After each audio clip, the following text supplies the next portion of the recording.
Welcome back to another episode of After the Buzzer. Huddy here, and today we will be going over the games from May 30th, which was, I believe, yesterday. Sunday's games.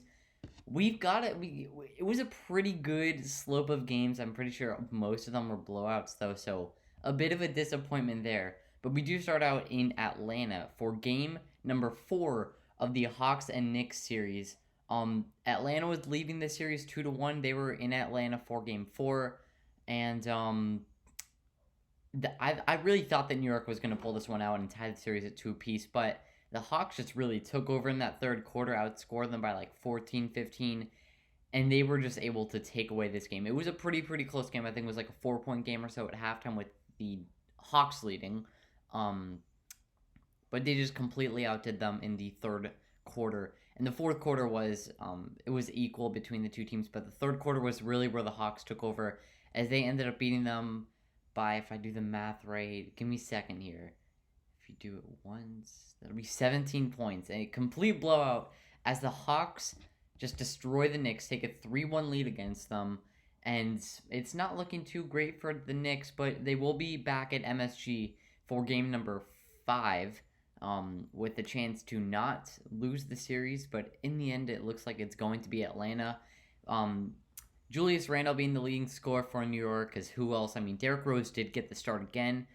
He did his thing, had 18 points and 6 assists and stuff. And he was 50% from 3 in the field. RJ Barrett he couldn't really get the 3 ball to fall, but he did have 21 also.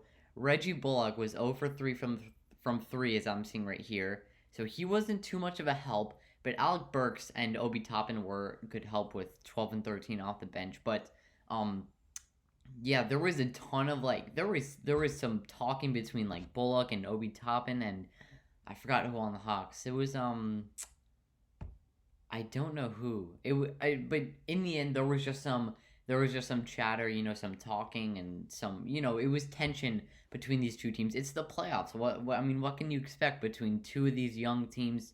Close seeds, 4 and 5. It's the closest matchup you can get in the playoffs, and there was some tension late in the game. But we move on to the next game with the Suns and Lakers. Now, the main highlight of the game. We start off with the Suns winning the game 100-92. They won by 8.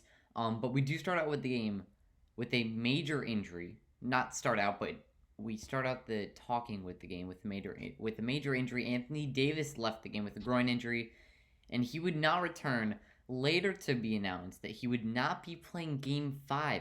And with the Lakers coming into this game leading 2-1, the Phoenix Suns knew that they needed to win, and they did just that, winning by 8 points. Just like in this game too, the third quarters where they came to play, they were only leading by 4-3 at halftime, and then they outscored them by double their score. I think it was I'm looking right now. It was the Suns scored 28, the Lakers only scored 15 in the third quarter, so they almost doubled their score in the third. And then the Lakers did outscore them by a ton in the fourth, but it was not enough, as it was the Chris Paul and Devin Booker show. As they actually, hold on, I'm kind of not really. Chris Paul led the Suns with 18. D Book and Jay Crowder each had 17. I think Crowder and LeBron were having some chatter. Rematch from the finals, as Crowder was with the Heat, of course, last season. Signed with them this past offseason, and he's been a big help for them, being their starting power forward, if I want to say. You've Chris Paul, Devin Booker, Mikal, Crowder, and then Aiden. But the whole entire team was scoring, if I'm being honest. You have Cameron Payne with 13 off the bench, and then D-Book and Crowder at 17, Chris Paul at 18. DeAndre Aiden had 14 points and 17 rebounds. Wow. Mikal had 11 too. But hold on, let me just check how LeBron had 25. AD played only 19 minutes. He had 6 points. And then you have Gasol and Kuzma and Caruso with about 10 off the bench. So, Anthony Davis. This is going to be tough because Anthony Davis didn't play much this game. And he didn't really play good either. Either way, he was 2 for 10 from the field. He was 0 for 3 from downtown when he left the game. So it's not like he was a huge help anyways. So it may have been a better thing that he left the game for them, because he was not too much of a help anyways. But it's going to be tough in Game 5 with no AD. LeBron's going to have a huge game. I can already say I think there's a chance that he can drop 40. And if I record this, if after Game 5 he drops 40, I'm going to say I called it. I would not be surprised if he dropped 40. He could go back to 2018 mode, shoot every single shot. You're going to have guys like probably Drummond and Schroeder.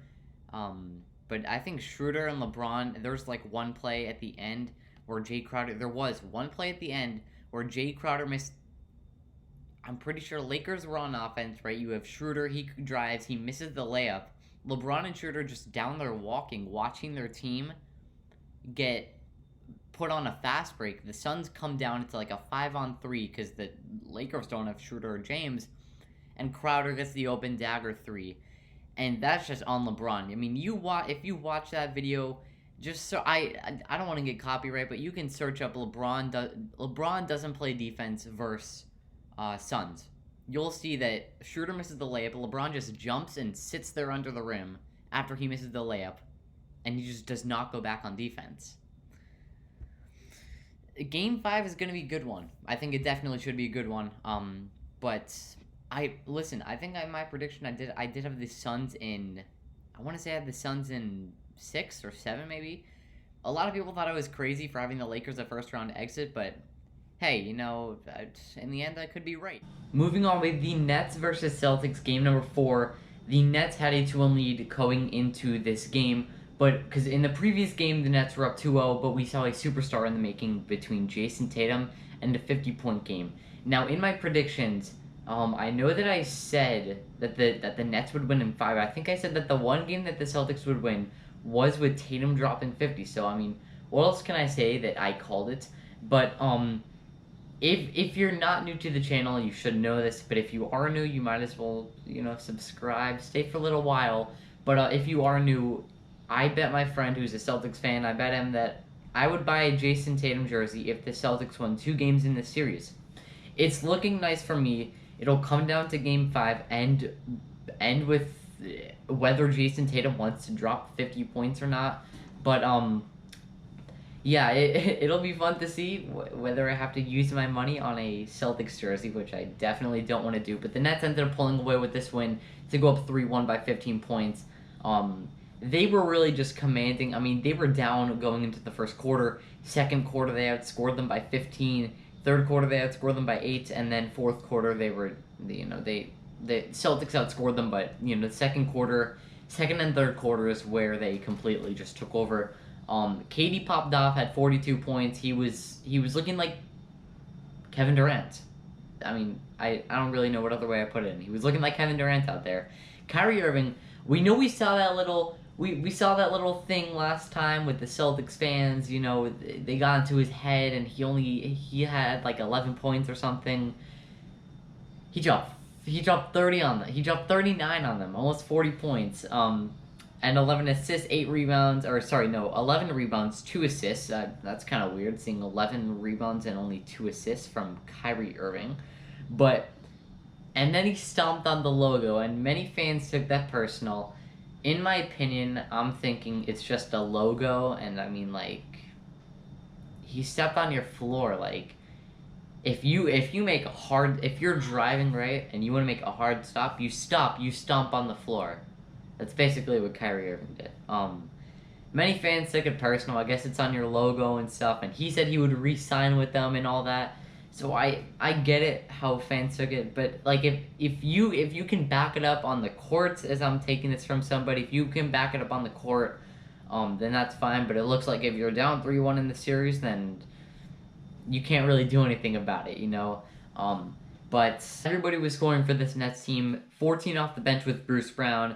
Then you have Irving with 39, Durant with 42, and then Harden also had 23.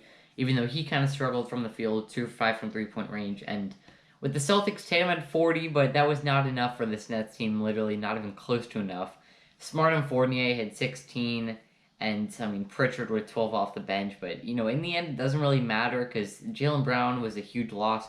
By the way, they also had Robert Williams and Jaylen Brown out. Romeo Langford got the start tonight. I'm guessing not at point guard, at small forward. I'm shooting guard.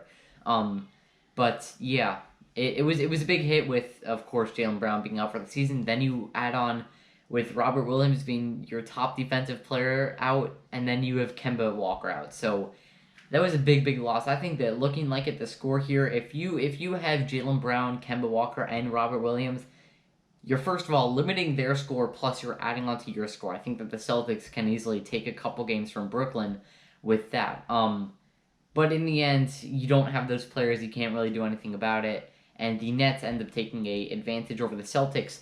And now moving on to the last game of the day, I think this was probably the best one. But I'm realizing now it was a blowout too. So Clippers versus Mavericks, game number 4, a big one as the Mavericks were up 2-0 in the series. But Kawhi Leonard is a beast. He led this team back, and they won game 3 and the Mavericks were up like 30-5, and then the Clippers ended up still coming back and winning. And they blew them out this time by 25 points. It was just a blowout in every single quarter. They outscored them by like at least 5 in every single quarter. 10 in the first, all right. But Batum had 10, Kawhi leading with 29 and 10 rebounds. And then you have Paul George, of course. He's been pretty nice in these playoffs, if I'm being honest. It's not really pandemic P. It's more like Pfizer P. Reggie Jackson at 15, and I'm pretty sure Serge Ibaka has been out. He was out last game and the game before that. So a big loss there for the Clippers as they ran with small ball. I think they probably had, if I do this right, it'll probably be Reggie Jackson, Paul George, Kawhi, or maybe Batum, Kawhi, and no, hold up. Reggie Jackson, Paul George. Then you probably at the 3 you have Marcus Morris, or maybe Batum or Marcus Morris. Then you have the other one at the 4, and then like Kawhi at the 5. I don't even know. They were in small ball. Zubac off the bench played 18 minutes, and he had 5 and 7. So that was the thing. Luka Doncic only put up 19, and I say only 19 because if you have a name called Luka Magic, you can't really shoot 9 for 24 from the field, 1 for 7 from 3, and go 0 for 5 from the free throw line. It was about a game. He did have that neck thing or the back thing. It was like spasms or those hurt. Porzingis was hot at the start, but he could not keep it throughout the game. He had 18. Boban had 12 and 6. He played 15 minutes. He was actually playing. He played a couple. Like I'm thinking that Boban's been playing a bit. I think that they could definitely make a move for they could definitely trade away Dwight Powell or Willie Cauley-Stein. Because I think we have some Bleacher Report reaction videos coming up on the other channel, so make sure you check that out. Because we will be reacting to some other things. I think that they can definitely make a move to trade either Willie Cauley-Stein or Dwight Powell or Boban this offseason. But that will wrap up this episode of After the Buzzer. The Sixers and Wizards game looks like it's about to start, so I will head over to that. But in the end of this episode of After the Buzzer, the Nets end up taking a 3-1 lead over the Celtics. The Suns tied up at 2 apiece versus the Lakers. The Hawks take a 3-1 lead over the Knicks. And the Clippers tie the series up at 2-2, just like the Suns and Lakers. So both LA teams having a competitive matchup. Can both of them be able to at least get out of the first round? I do not know. We will see soon. But in tomorrow's episode, expect the Sixers and Wizards game, because that one is actually kind of close right now. It's 30-30 at the start of the second. So Davis Bertans leading with 12 already in the first quarter. But Jazz Grizzlies also another one. Can the Grizzlies pull it out, tie this game, or can the Jazz take a 3-1 lead? I don't know. I seriously don't know. We'll have to see. But that will wrap up the video. Hope you guys enjoyed. Have a great day. Peace.